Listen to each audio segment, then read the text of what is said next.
So if you're traveling with your friends anytime soon, do yourself a favor at mag-download kayo ng app na to. Believe me, this will save your friendship.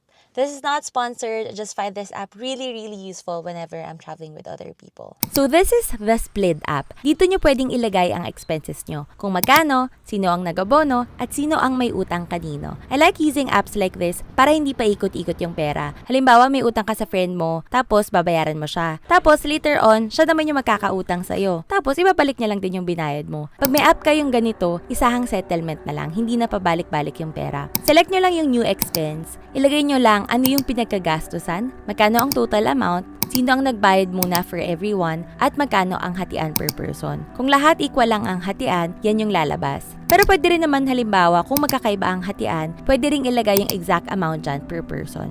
Another feature I like is that meron siyang suggested payment. Iko-compute niya lahat ng ginastos nyo at sasabihin niya ano yung pinakamadaling pathway ng payment. Halimbawa, si friend 1 may utang kay friend 2, pero si friend 2 may utang rin kay friend 3. So imbes na ibigay pa ni friend 1 yung bayad kay friend 2, diretso na yung bayad kay friend 3 para hindi na paikot-ikot yung pera. Smart settlement yung tawag nila sa feature na yan. The best part is, pwedeng mag-render ng PDF copy dito para makita yung buong summary. Makikita nyo lahat ng breakdown ng expenses dyan para mas madali siyang maintindihan. May Excel file din, pwede nyo siyang review pero hindi nyo siya mada-download unless naka-premium subscription kayo worth 249 pesos. Another feature that I like is that pwede kayong gumawa ng group without requiring your friends to sign up. So kahit isang tao na lang yung nagmamanage ng expenses, okay lang. Hindi na kailangan mag-download ng lahat ng app. Take note na kapag hindi naka-premium subscription, one group at a time lang ang pwedeng i-create. Finally, pwede siyang gamitin kahit offline. The only thing I don't like about the app is that although many different currencies are supported, kino-convert niya into the currency that you chose. So halimbawa, nakaset na yan sa Philippine peso. Kapag naglagay ka ng Japanese yen, i-convert niya yan diretso sa peso. I prefer na nire-retain na lang yung original currency. So there, isave nyo na ang friendship nyo at mag-download kayo ng app na to. By the way, if you're booking anything on Klook, don't forget to use my promo code Traveler Klook for discounts. There you go, safe travels!